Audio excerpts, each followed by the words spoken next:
McCoy, Hatfield McCoy Museum, FredMcCoy.com. Sheila's behind the camera. Hi guys, hope you're having a great day.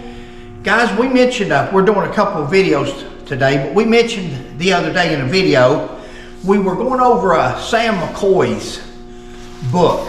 Very interesting. There's 3 parts to it.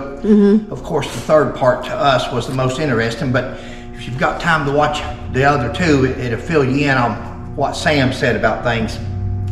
But in Sam's book, he mentions a magazine. He says that Devil Anse was in a magazine and that the stories that's in there are just not true. Those didn't happen.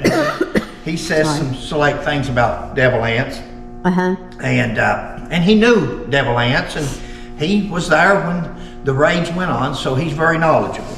But he mentions the Master Detective magazine, and I think he says that it was in 1931. And Sheila and I started researching, and it wasn't 31. It's actually November of 1930. There's the cover of the magazine. Okay. And down at the bottom there it says, "The Devil's Brigade. Inside story of the famous Hatfield and McCoy feud." Sheila will take a picture and put on there, but she'll more importantly take a picture of this one so any of you researchers or collectors out there. Now, Sheila and I and the McCoy family would be interested at the Hatfield McCoy Museum in buying this magazine. Now, we have looked and looked and looked.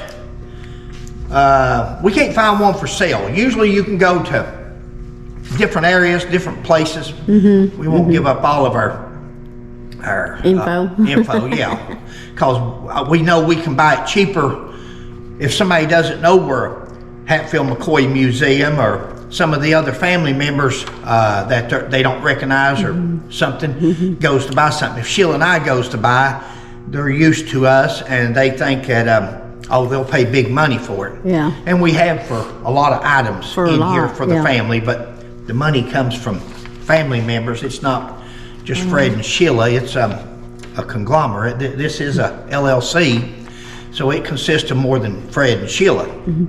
Now that magazine cover is actually yellow, like that one over there, right? Exactly. Not pink or whatever. Yeah, this here I was running out of ink on my printer, but this one here it says November 1930. That's the magazine you want. Volume 3, number 3.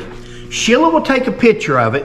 Right. Of course, the picture should look like that other one, but up there at top is November 1930 down at the bottom. Volume 3, number 3. Okay. And again, there's the cover. That's what it looks like, yeah. Sheila will take a picture at the end of it. Guys, we can't find it. We found the magazine online, but they're sold out. Nobody has. They've got month before, the month after, they've got. So evidently there's, no doubt Hatfield McCoy collectors out there. And someday somebody may have it away in their collection. And we would love to. Somebody will put one up for sale, not realizing what it is. But Sheila and I, Hatfield McCoy Museum, would be interested in buying that magazine. If you find it and you're not a collector, contact us. We'll see if we can't negotiate on it.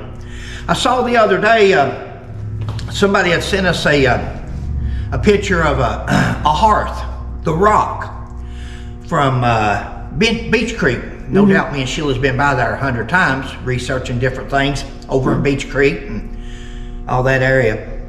But they had the hearth from Valentine Wall Hatfield's cabin. And they've got it out in the yard, sitting on 2 cinder blocks or something. And the hearth is there, and the man and woman are there. The grandson or great-grandson. Sheila and I and the Hatfield McCoy Museum, whatever you want to call it, board, would be interested in purchasing that to put in the museum. That's how we've got where we're at today, is collecting. We collect things. Now, I don't know if the museum could afford it or not, or what they're even asking, or if they'd even sell it.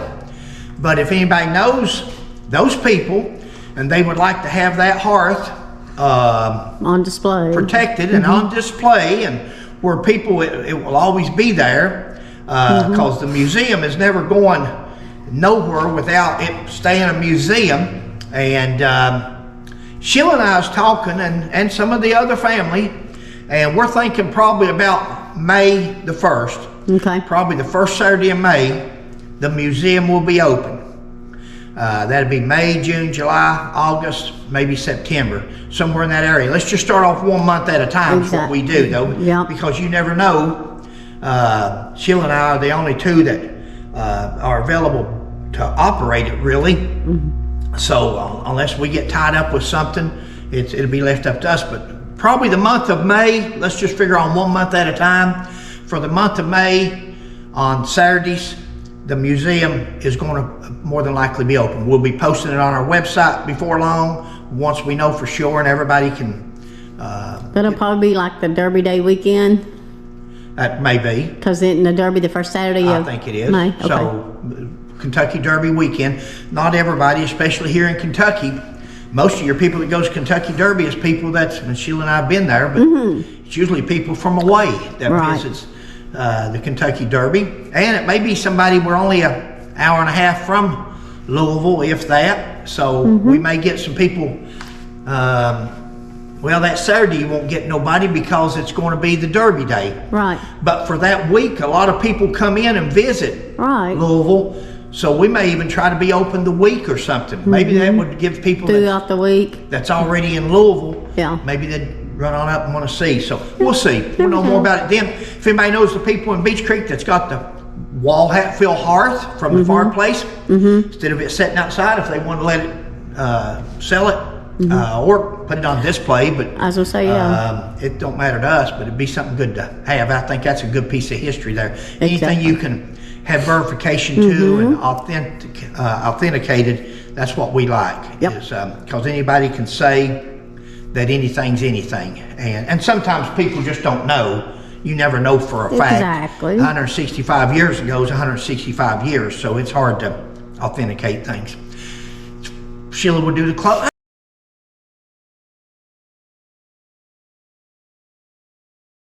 Hey, let me do it. I didn't even do you on the last one. no, it's okay. Hey. Hi, guys. Hope you're having a great day. Please like, subscribe, and share. And we'll catch you on the next one. Bye.